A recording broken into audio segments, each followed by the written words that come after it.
할렐루야, 주님의 이름으로 환영합니다. 자, 우리 한번 옆에 분들하고 인사 나누겠습니다. 참 잘 들어오셨습니다. 참 잘 들어오셨습니다. 예, 오늘은 본문에 의지하여 시온에 내려가 있는 자라는 제목으로 여러분들과 함께 은혜를 나누고자 합니다. 여러분, 오늘은 먼저 무거운 질문으로 한번 시작해 보기를 원합니다. 어떠세요, 여러분? 죽음이란 무엇인가? 라는 질문에 대해서 어떠세요? 그렇게 가볍게 대답하기가 어려우시죠? 그렇습니다, 여러분. 죽음이란 어느 누구도 선뜻 나서서 이야기하고 싶은 단어는 아니라는 겁니다. 그러나 우리 모두는 한 가지 분명한 사실을 알고 있습니다. 죽음이란 어느 누구도 비껴갈 수 없는 운명이라는 겁니다. 그런데 더 무시무시한 것은 언제 어디서 어떻게 죽을지 모른다는 거예요. 여러분, 만약에 여러분이 시한부 선고를 받았다면 남은 시간 동안 무엇을 하고 싶으실 것 같습니까? 여러분, 세상에 예수님을 믿지 않는 사람들은요, 죽음 이후의 삶을 알지 못해서 얼마나 두려움에 떨는지 모릅니다. 프랑스가 자랑하는 철학자 장폴 사르트르는요, 20세기를 대표하는 지성으로서 인생은 B와 D 사이의 C이다. 다시 말해서 인생은 birth라는 탄생과 death라는 죽음 사이의 선택, 즉 초이스라는 유명한 말과 함께 수많은 여성들과의 영혼을 뿌리며 속박받지 않는 자유로운 영혼으로 살았던 실존주의 철학가로서 그의 무신론적 사상으로 인해 수많은 젊은이들이 예수를 믿는 믿음을 갖지 못하게 하는데 지대한 공헌을 했다고 합니다. 그런데 여러분, 이렇게 대단한 사람도 자신의 죽음 앞에서는 어쩔 수가 없었던 것 같습니다. 그의 전기를 보면 사르트르는요, 노년의 어느 날 청천벽력 같은 말을 듣게 됩니다. 폐수종이라는 병에 걸려 살 날이 얼마 남지 않았다는 진단이었는데, 그런데 여러분 보세요. 한 시대에 들어쓰는 지성이었으니 얼마나 죽음을 담담하게 인정하고 무덤덤하게 받아들일 것 같지만 이와는 정반대였다라고 합니다. 죽음이 그리 멀리 떨어져 있지 않음을 알게 된 사르트르는요, 말년의 병원에서 고래고래 욕설을 해대면서 손에 잡히는 대로 물건을 집어던지는 등의 당대 최고의 지성인으로서의 결코 멋있는 모습을 보이지는 못했다고 합니다. 오죽난동을 부렸으면 프랑스 정부에서 그의 명예를 보호하기 위해 그의 이런 행적을 그 당시 비밀리에 붙였을 정도였다고 합니다. 여러분 보세요. 하나님을 거부했던 사르트르가 왜 죽음 앞에서 그토록 약해지고 두려움에 떨었을까요? 그런데 여러분, 이와는 대조적으로 마틴 로이드 존스 목사는요, 그의 생애 말년에 불치병으로 고생할 때에 의사에게 더 이상의 치료를 요구하면서 당신은 내가 영광에 들어가지 못하도록 막고 있습니다 라며 죽음 앞에서 의연할 수 있었던 그의 태도는 그 당시 그리스도인들에게 큰 귀감을 불러일으켰을 뿐만 아니라 마틴 로이드 존스 목사가 한 말로 인해 그 당시 믿지 않던 많은 사람들이 주님을 영접하고 천국의 소망을 갖게 되는 놀라운 역사가 일어났었다고 합니다. 여러분, 미국의 한 조사에 따르면요, 죽음 직전까지 가봤다고 주장하는 사람이 무려 800만 명이나 된다는 통계가 있습니다. 그런데 신기한 것은 이런 사람들 중에서 상당수가 공통적인 내용을 증언하고 있는데, 그것이 바로 긴 터널의 끝에서 아주 밝게 빛나는 불빛을 보았다고 말한답니다.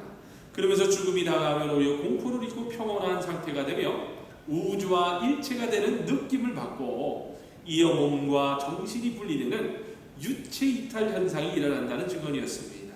물론 압니다. 이 모든 것을 과학적으로 증명한다는 것은 너무나 힘든 사실입니다. 그러나 한 가지 분명한 사실은 저나 여러분은 죽는다는 겁니다. 죽음은 혼자 걸어갈 수밖에 없는 외로운 길입니다. 아무리 사랑하는 사람도 죽음의 문턱까지만 따라올 뿐 그 다음부터는 오직 나 혼자 가야 합니다. 그래서 죽음은 지독하게 무섭고 두려운 길이라는 거예요. 그러나 그리스도인은 죽음을 두려워하고 고민하느라고 놓쳐서는 안 될 것을 절대로 놓쳐서는 안 됩니다. 죽음은 단지 공포나 두려움의 대상이 아닌 천국을 향한 소망 안에서 현재의 삶을 의미 있게 해주며 새로운 생명의 출발점이라는 믿음으로 살아야 한다는 거예요. 너무나 옳은 말씀인 줄 압니다. 여러분, 참 성도요, 참 제자는요, 천국의 소망을 가지지 못하는 세상 사람들처럼 슬퍼해서도 안 됩니다. 왜냐? 우리에게는 죽으셨다가 다시 살아나신 주님의 십자가의 부활이 있기 때문입니다. 여러분, 데살로니가전서 4장 13절에서 14절을 보면 이런 말씀이 나옵니다. 제가 쉬운 성경으로 읽어드립니다. 형제들이여, 이제 우리는 여러분이 잠든 사람들에 대해 알지 못하기를 원하지 않습니다. 이는 여러분이 소망이 없는 다른 사람들처럼 슬퍼하지 않게 하려는 겁니다.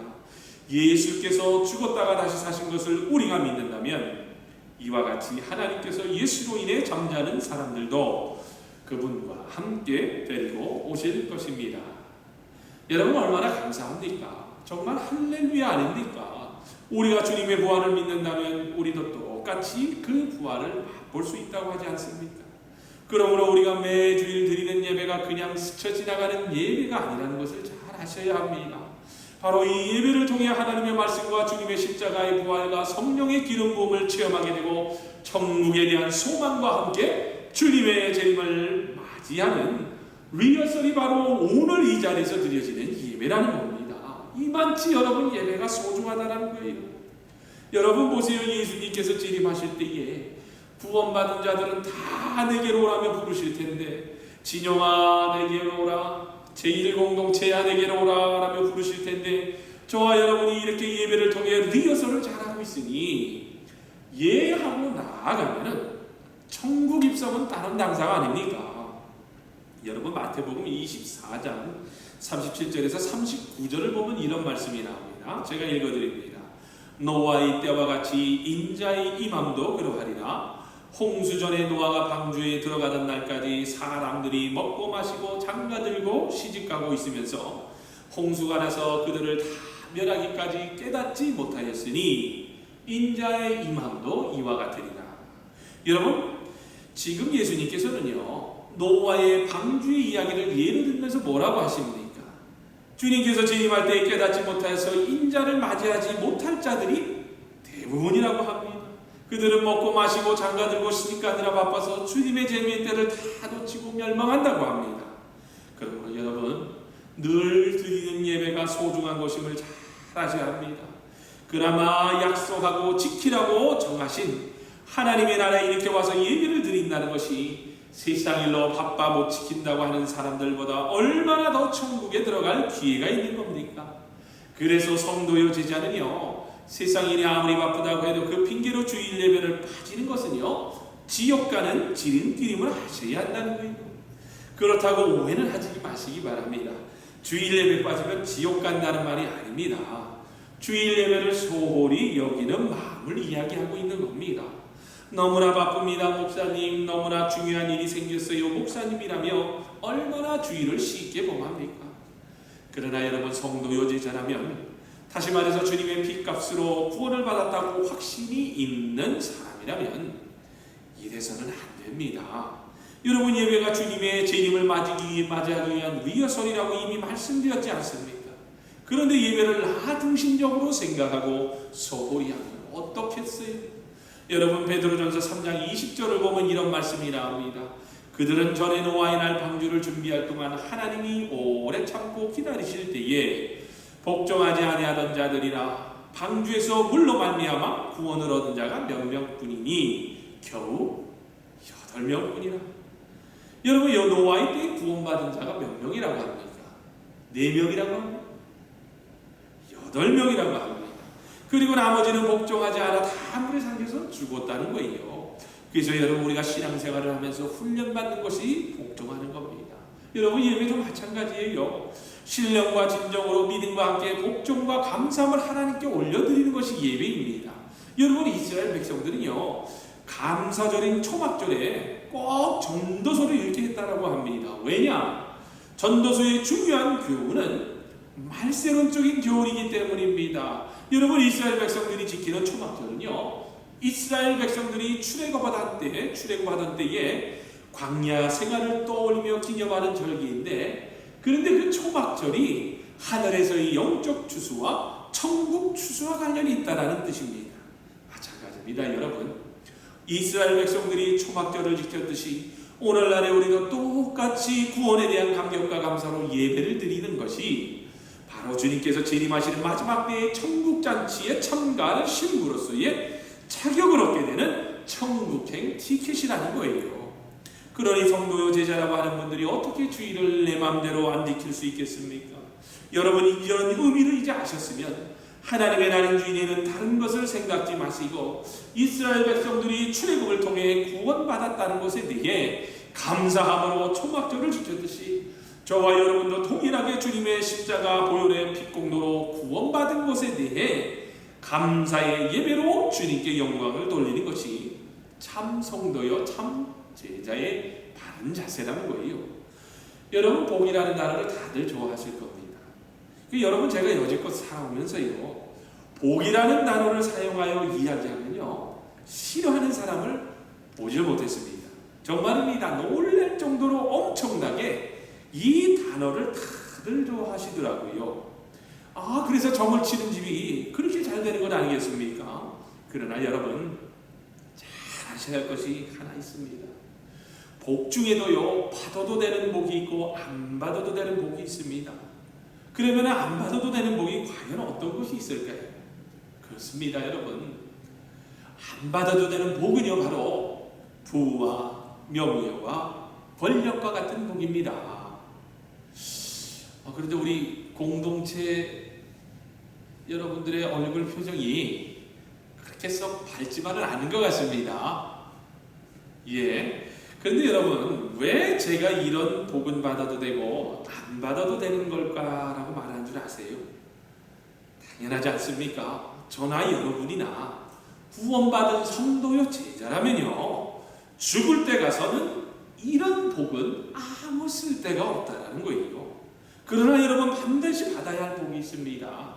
그러면 그것이 뭘까요? 그렇습니다 여러분 바로 주님의 핏값으로 얻은 하나님의 자녀가 되는 복이라는 거예요. 여러분 많은 분들이 교회를 나와서 신앙생활을 하지만 천국 가는 조건에 대해 오해가 있는 것을 종종 볼 수 있습니다. 이미 여러 번 설교를 통해 말씀드렸습니다만 또 말씀을 드립니다. 여러분 착한 일을 많이 했다고 천국 가시는 줄 아시는데요. 그래서 대부분의 종교는 내세를 위하여 선행을 많이 하라고 합니다. 자기의 공로로 천국 가는 줄을 착각하고 있다는 거예요. 그러나 여러분 기독교는 절대로 아닙니다. 천국 가는 기준은요 기독교에서는 바로 죄가 없어야 합니다. 그리고 한번 정해진 죽음 이후에는 반드시 심판이 있게 되는데 이 심판은 피할 자가 없다라고 성경이 증거하고 있습니다. 그래서 여러분 죄가 문제입니다. 마귀는 계속해서 참소합니다. 알고 지었던 모르고 지었던 마귀는 우리가 지은 죄를 다 밝혀서 정죄를 합니다. 숨을 곳이 없게 합니다. 그리고 결론은 지옥에 갈 자라는 판결로 또 정죄를 한다는 거예요. 그러나 여러분 성도여 제자는 어떻습니까? 얼마나 좋으신 주님의 용서와 사랑의 십자가가 있습니까? 여러분 보세요. 마귀란 놈은요 우는 사자와 같이 돌아다니면서 빈틈을 노리고는 진용이는 죄인이다라며 참소하고 정죄할 때마다 여러분 저는 너무나 절망이 됩니다. 그러나 그럴 때마다 주님께서 딱 하고 나타나셔서 진용이는 죄인이 아닙니다. 죄인 진용이는 이미 십자가로 죽었습니다. 이제는 나를 영접하였기에 내가 진용이의 생명이 되었습니다라며 변론을 해주시니 여러분 얼마나 든든합니까? 정말 감사밖에 드릴 것이 없습니다. 진영아 제1공동체야 너는 주님의 십자가로 죽었으니 이제 천국에 들어갈 수 있다는 것이 바로 십자가로 죽고 예수로 사는 복음의 능력이요 속죄함을 받아 하나님의 자녀로 하나님의 자녀가 되을 수 있는 가장 큰 복 중에 복이요 감사라는 거예요. 그래서 하나님의 은혜에 감사해서 매주일 예배 때마다 이렇게 나와 찬양과 기도로 정성스러운 예물과 믿음의 고백을 드리며 예배를 드리는 건 아닙니까? 저는 믿습니다 여러분. 이 자리에 나와 있는 한 분 한 분이 다 이런 구원에 대한 제1순위의 감사의 고백이 있는 분들이라고 믿어 의심치 않습니다. 네. 여러분 잘 아셔야 할 것이 구원받아 천국 가는 것이 꼭 죽어서 모아야만 하는 것은 아니라고 합니다. 시편 기자는 지금 이 땅에 살면서도요 천국 가는 그 길을 볼 수 있다라고 합니다. 여러분 오늘 읽어보면 시편 84편 5절에서 7절을 보면요 너무나도 잘 기록하고 있지 않습니까? 제가 읽어드립니다. 주께 힘을 얻고 그 마음에 시온에 내려가 있는 자는 복이 있나이다. 그들이 눈물 골짜기로 지나갈 때에 그곳에 많은 샘이 있을 것이며 이른 비가 복을 채워주나이다. 그들은 힘을 얻고 더 나아가 시온에서 하나님 앞에 각기 나타나리이다. 여러분, 지금 시편 기자가 뭐라고 합니까? 마음에 시온에 내려가 있는 자가 복이 있다고 합니다. 방금 말씀드린 시온은 하나님의 성전을 의미합니다. 그리고 시온에 내려는 하나님의 관계가 막힘이 없는 훤히 뻥 뚫린 내로를 뜻합니다.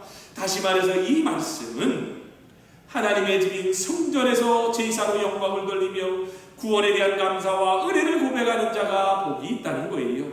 그리고 놀랍게도요, 이런 사람이 하나님 앞에 각기 나타나리다라는 구절처럼요, 천국에 들어갈 자라고 하지 않습니까? 어떻습니까, 여러분? 이제는 확실히 하셨겠지요. 하나님의 나라의 천국잔치에 참여할 자가 누구인지가 확실히 구분되지 않습니까? 하나님 나라에 대한 소망을 가지고 성전에 나와 예수님의 십자가의 은혜를 되새김하며 감사로 예배를 드리는 사람이 천국의 대로가 열린다고 합니다. 이것이 시온에 이르는 대로라는 거예요. 그런데 여러분, 얼마나 감사합니까? 이런 시온의 대로가 있는 자가 누리는 복이요, 천국의 대로만 열리는 것이 아니라 또 다른 복이 주어진다라고 합니다. 6절을 봅니다. 제가 읽어드립니다. 저희는 눈물 골짜기로 통행할 때에 그곳으로 맑은 샘의 곳이 되며 이른 비도 은택을 입히나이다. 여러분, 지금 시편 기자가 눈물 골짜기로 지나갈 때에 그곳에 많은 샘이 있을 것이며 라고 합니다. 그런데 여기서 말하는 눈물 골짜기로 지나갈 때란 무슨 때일 것 같습니까? 그렇습니다, 여러분. 우리의 삶 속에서 벌어지는 수없이 부딪히는 고난과 고통을 말합니다. 또한 눈물 골짜기로 지나갈 때란 내 의지하고는 상관없는 불가피한 상황을 만날 때입니다. 눈물 골짜기란 실패와 좌절, 고통과 슬픔, 괴로운 일이 많은 곳입니다. 그러나 시온에 내려가 있는 자들은 이러한 괴로움과 슬픔 속에 살지라도 다시 살리시고 풍성하게 생명수의 샘이 모아지는 복을 누리게 되며 고난의 삶 가운데서 기쁨을 주는 하나님의 은총을 잊게 된다고 합니다. 또한 여러분, 마음에 시온에 내려가 있는 자에게는요, 이른 비로 복을 채워주신다고 합니다. 여러분, 여기서 말하는 이른 비란 무슨 뜻입니까? 그렇습니다. 이른 비란 바로 돌처럼 굳은 땅을 촉촉하고 부드럽게 하여 쟁기지음함으로써 씨앗을 파종할 수 있도록 해주는 은혜의 단비를 의미합니다. 여러분 보세요. 만약에 농부가 열심히 밭을 갈고 씨를 뿌리고 가꾸어도 비가 내리지 않게 되면 어떻게 됩니까? 이거야말로 절망 아닙니까? 그래서 시온에 내려가 있는 자에게는 이른 비의 축복과 은혜가 임함으로 끊임없는 수확을 거두는 소출과 축복이 임한다라고 합니다. 아울러 시온에 내려가 있는 자에게는 힘을 얻고 더 얻게 된다고 합니다. 여러분, 이 구절의 원어적 의미는요, 힘으로부터의 힘으로란 뜻으로 시온에 내려가 있는 자, 즉 여호와를 사모하는 마음을 가진 자에게는 지속적인 하나님께서 제공해 주시는 힘이 공급되므로 영과 혼과 육이 건강해지는 건강의 축복이 임한다라고 합니다. 그러니 여러분, 얼마나 감사합니까? 그래서 여러분, 시온에 내려가 있는 성도여 지니자는요, 불평과 원망이 있을 수가 없습니다. 여러분, 이 땅에서 살다 보면요, 얼마나 원망과 불평할 것이 많습니까? 그러나 시온에 내려와 있는 사람에게는요, 불평이 감사로 바뀌는 능력의 삶을 살 수 있게 된다고 합니다. 왜냐? 비록 이 땅에서 고난과 고통이 있다 할지라도 하나님의 나라를 위하여 일하다가 주님을 만난다는 것이 가장 큰 복이라는 것을 알고 있기 때문입니다. 그래서 고난도 고통도 그저 감사할 뿐이라는 거예요. 여러분, 잘 아셔야 할 것이요, 감사는요, 그 사람이 천국 백성인지 아닌지를 구분해주는 너무나도 중요한 잣대입니다. 그러므로 하나님 나라에 대한 소망을 가지고 성전에 나와 예수님의 십자가의 은혜를 되새김하며 감사를 예배를 드리는 제1의 공동체가 되시기를 주님의 이름으로 부탁을 드립니다. 왜냐, 이런 시온에 내려와 있는 소망과 믿음의 사람들이 마지막 천국잔치에 참여할 자이기 때문입니다. 어떠세요, 여러분? 아직도 여러분의 마음속에 시온에 내려가 없음으로 인해 두려움과 원망과 질투와 비난과 교만과 절망이 가득 차 있으세요. 그러면 다시 한번 주님의 십자가를 튼튼히 붙잡으시기를 바랍니다. 여러분, 감리교회 창시자인 그 웨슬리 목사님을 다들 잘 아실 겁니다. 그런데 이 웨슬리 목사가 6살 되던 해에 집에 불이 났었다고 합니다. 그러니까 1709년 2월 9일 수요일 밤에 일어난 화재 사건이었는데, 가족 전체가 급하게 집에서 다 빠져나왔는데 그만 나이가 어렸던 이 웨슬리 목사만 2층에서 자고 있다가 빠져나오지 못했다고 합니다. 사람들이 급한 마음에 사닥다리 대신 목마를 타고 올라가서 창문에서 살려달라고 외치는 웨슬리를 간신히 구출해냈는데 아쉽게도 불탄 집은 다 무너져 내렸다고 합니다. 이제 시간이 지납니다.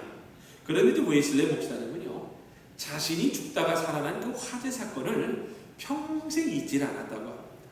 그리고 웨슬리 목사님이 50세인 1753년 11월에 심한 병에 걸려서 죽을 뻔했는데 미리 자기 비석에다가 이렇게 글을 새겨놓았다고 합니다. 여기 지옥불에서 꺼낸 그슬린 나무 존 웨슬리의 육신이 누워 있습니다 라고 적었는데, 만약에 웨슬리 목사님이 그때 돌아가셨다면 이 말이 그의 비문이 되었을 텐데 하나님께서는 그때 웨슬리 목사님을 다시 회복시켜서요 40년 가까이 더 일을 하게 하셨다고 합니다. 또 세월이 흐릅니다. 그러면서 이제 웨슬리 목사님께서 86살 때의 일기에 이런 글을 적어 놓았다고 하는데요, 너무나도 놀랍지 않습니까?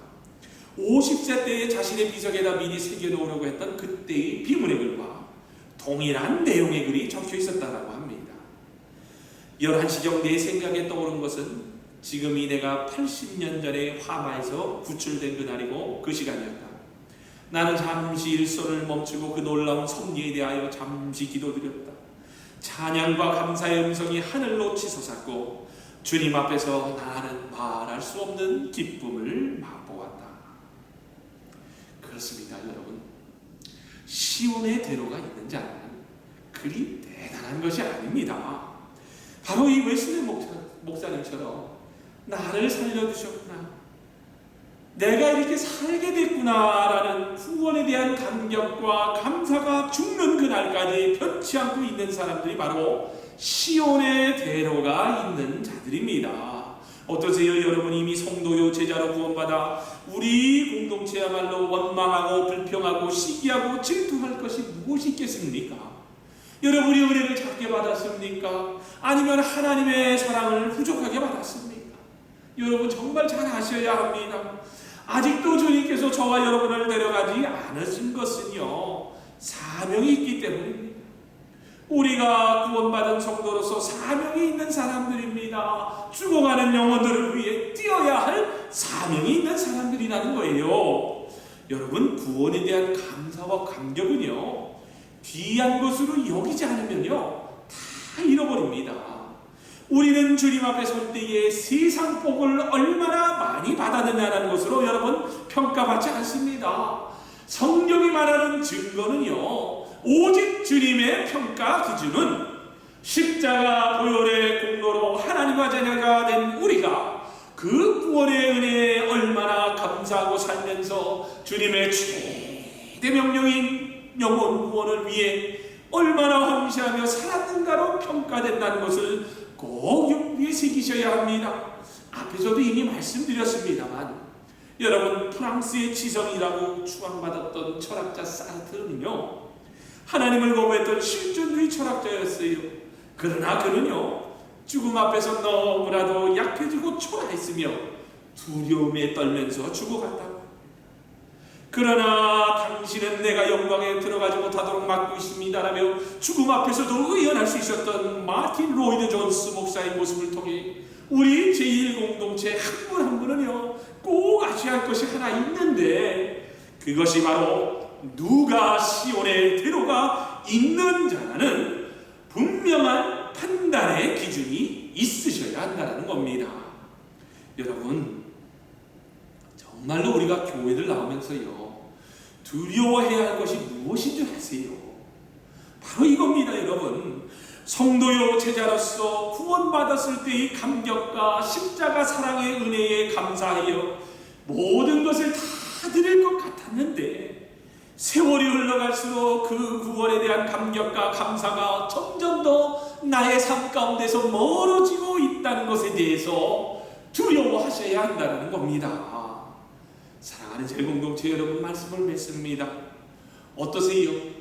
여러분 마음속에 시온의 대로가 다들 생기셨습니까? 다시 말씀드립니다. 시온은 하나님의 성전을 의미합니다. 그리고 하나님의 거룩함이 임재하시는 이 성전에서 제사로 영광을 돌리며 구원에 대한 은혜를 고백하는 자가 천국의 길을 볼 수 있는 자라는 것을 꼭 아시고, 하나님 나라 확장에 대한 소망을 가지고 늘 성전에 나와 주님의 십자가의 은혜를 되새김하며 감사로 예배를 드리는 저와 여러분, 그리고 제1공동체가 되시기를 주님의 이름으로 축원합니다.